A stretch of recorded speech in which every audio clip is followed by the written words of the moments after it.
This episode is brought to you by LifeLock. The holidays mean more travel, more shopping, more time online, and more personal info in places that could expose you to identity theft.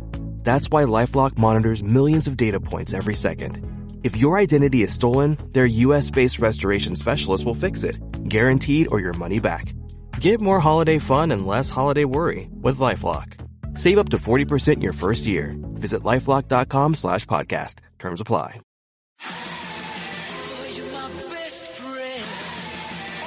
This is Sid and Friends in the morning. From my friends. 77 WABC. Are you alone now?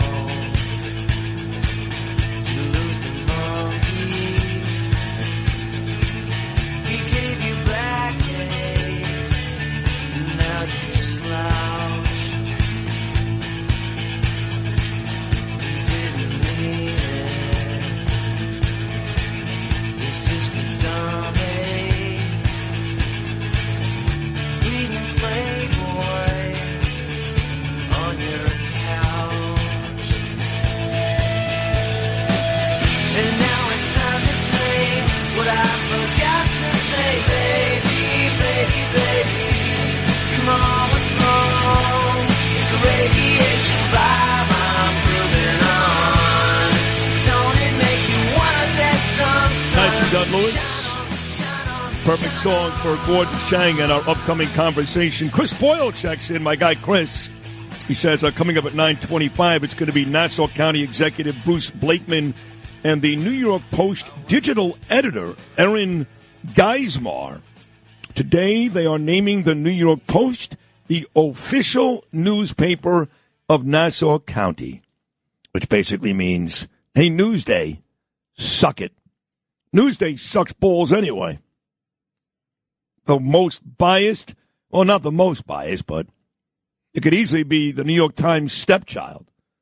Anyway, a lot going on. There's drones, there's radiation. Maybe they'll put that on the masthead of the Post. Yeah, sucks balls.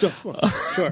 Read us. Gordon Chang is the best. Nobody better. You can follow him on X at Gordon G. Chang. Gordon, good morning, buddy. How are you? I'm fine, Sid, and thank you so much. Great to have you back. So I get a text from your friend and mine, John Katsimatidis, at literally 3 a.m. Eastern time this morning about this report, I guess coming out of Canada, I'm not sure, that there's unhealthy levels of radiation in the air here in New York. Well, that doesn't just happen. What is that all about? Yeah, there are reports that there are 2 spikes of radiation in the New York metropolitan area, one on each side of the Hudson River. One is in Weehawken, which is the entrance to the Lincoln Tunnel. The other is on the New York City side of the Verrazano Narrow Bridge. Now, this is interesting because it sort of fits into what some people have been saying, and that is that these drones, if they're domestic, and the Pentagon and the National Security Council says they are, we'll get to that in a moment. But if they're domestic, the question is what is occurring? Because these aren't hobbyists. This must be the federal government. They're not going to be testing over a populated area. So it looks like an operation. If it's an operation and they're gamma ray spikes, well, that suggests that these drones are sniffing for radiation. And that suggests that the federal government is concerned that some party, either a terrorist but more likely a state, has actually put an atomic weapon or a nuclear device someplace in the New York metropolitan area. Now, I know that's rank speculation, but the point is, in the absence of information from the administration, Americans have got to think this through themselves. And this is one plausible explanation. One other thing, Sid. We have known that the federal government for more than a decade has been concerned that North Korea would do exactly this. Take a nuclear device, break it apart, smuggle it into the United States, and reassemble it in the location of its choice. Now, no one has evidence that they've done that, but that has always been the concern in Washington. So maybe now we are seeing something like this. And Americans need to be prepared because our government is not giving us any leadership about this. Yeah, that's why whatever you're saying isn't crazy, because they're telling us nothing, and the less they tell us, the more I start to believe theories like yours. I mean, I saw, for example, Joe Rogan retweeted something today. As a guy, he's in Kansas. His job is to make these drones, and he thought, yeah, that's right, very good, Ferguson. I'm not sure if it was him or somebody else. Maybe I'm confusing the two stories, Gordon, but somebody said that they believed there was a drone with a nuclear warhead that's missing. Did you hear that? I heard that. I don't think that we have a missing nuclear warhead for a lot of reasons, and that's a long explanation. But Ferguson has been talking about drones sniffing. Now, he said you could sniff for gas, but that is not likely, as he points out. If you've got a drone sniffing, that's the term that the military uses, then what they're looking for is radiation. And if this gamma ray report from Kyle Becker is correct, then we've got a real concern, because it is plausible. And I'm not saying this is what's happened, but I am saying we need the President of the United States to address the American people on a critical national security threat, because the alternate explanation is that this is foreign. And if this is foreign, as some people in the U.S. military believes, we've got a real issue, because the U.S. Air Force has been told to stand down from the source that I have. So I'm struggling. I'm trying to put together what we know. And what we know, there are only ominous explanations. Yeah. For example, there's a report this morning that I heard my news guy Nome state, which said if a drone crashes, if one of these drones crash in New Jersey, they told their local firefighters to stay away. But why would they stay away other than maybe there's something emitting from these drones, whether it's radiation or something nuclear, that they're worried these people would come into contact with?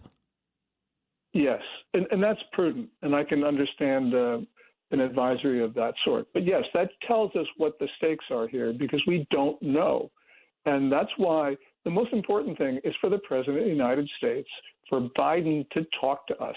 And if he addresses it in a meaningful way, then a lot of this speculation will go away. Do you think he knows? I mean, and not only because he's basically shot, he is shot, but even on top of that, it's not like this Pentagon, the intelligence for this administration is all that sharp. So when you combine his cognitive issues with his administration, they may not know. Well, you would think that the U.S. military or the Department of Homeland Security would know. But at this point, and this is going on for quite some time, because we've had these drone sightings since last month, I think that I think the President of the United States should say, we don't know. I mean, at least we are now getting to someplace. I mean, the Pentagon says these aren't foreign. Assuming that's true, then the more ominous explanation is, yeah, they are sniffing for a nuclear device. So, yeah, I want to know. I want to have someone in authority not speculate, but just tell us what they know. And then I think we have leadership. And that is leadership. But what we have right now is the absence of it. So in the absence of it, as I said, we Americans have got to take care of ourselves, because our government obviously is not up to the job. Donald Trump said over the weekend, we should just shoot these things down. And somebody said, well, what if they're ours? Well, yeah, that I guess that's a little different, but he did say we should just shoot these things down. Your thoughts? Yeah. Well, first of all, I guess we got to be concerned about when these things fall to earth. But at some point, we've got to put the common good above the good of somebody on the ground, because this is getting extremely serious. And at this point, we have got to take measures which are desperate, because clearly this is a national security situation. Clearly we have a government that's not talking to us. And so clearly we've got to do something important. Now, I don't know if any individual has the capability of shooting one of these things down, but they should be given the authority to do that. Every citizen should be given the authority to protect their airspace, and that means shooting these things down. I had a radio host from New Jersey on a couple of days ago, and this was last week, and he was talking to Congressman Jeff Van Drew out of New Jersey, Gordon. And Van Drew was saying, well, you know, there's a mothership from Iran off the coast of New Jersey. There were other rumors. There was a mothership from China off the coast of Jersey. And, of course, people were just kind of throwing stuff out there. But my issue becomes this. If it's not foreign, why would they be sniffing for radiation? And again, dating back to how we started this conversation, why would there be such a spike in these radiation levels? Yes.